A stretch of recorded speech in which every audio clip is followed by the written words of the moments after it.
তোমরাও কি এরকম গ্লোয়িং মেকআপ লুক শিখতে চাও? তাহলে এই ভিডিওটা স্কিপ না করে শেষ পর্যন্ত দেখতে থাকো। আর তোমরা কে কোথা থেকে আমার ভিডিও দেখছো সেটা কমেন্ট করে জানিও।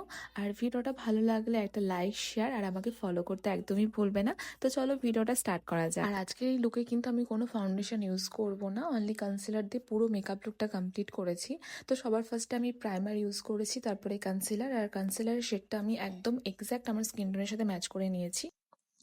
তো দেখতে পাচ্ছ আমি একদম আমার স্কিন টোনের সাথে ম্যাচ করে কনসিলারটা ইউজ করছি, যাতে মনে হয় ন্যাচারাল একটা ফিনিশিং আসে। নেক্সট আমি ইউজ করছি ব্লাশ, আর এটাকে আমি হাত দিয়ে সুন্দরভাবে ব্লেন্ড করে নেবো। আর সেম আমি একটু চোখের ওপরেও একটু ইউজ করে নিয়েছি। তারপরে পুরো মেকআপটাকে একটু কম্প্যাক্ট পাউডার দিয়ে হালকা করে সেট করে নিয়েছি। সেট করে নেওয়ার পর ইউজ করছি একটু কাজল, আর কাজলটাকেও একটু আমি স্মাচ করে নিচ্ছি যাতে লুকটা একটু ভালো লাগে। তারপরে একটু পাউডার ব্লাশ। নেক্সট আমি ইউজ করেছি মাস্কারা। তোমরা জাস্ট দেখতে পাচ্ছ ডিফারেন্সটা, মাস্কারা দিয়ে চোখটা কতটা বেশি ভালো লাগছে।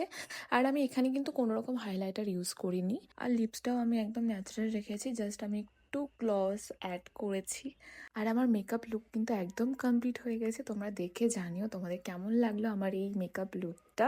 একদম সিম্পল আর গ্লোয়িং একটা লুক আমি শেয়ার করার চেষ্টা করেছি তোমাদের সাথে। তো কমেন্ট করে অবশ্যই জানিও কেমন লাগলো। আবার দেখা হবে খুব তাড়াতাড়ি নতুন একটা ভিডিওতে।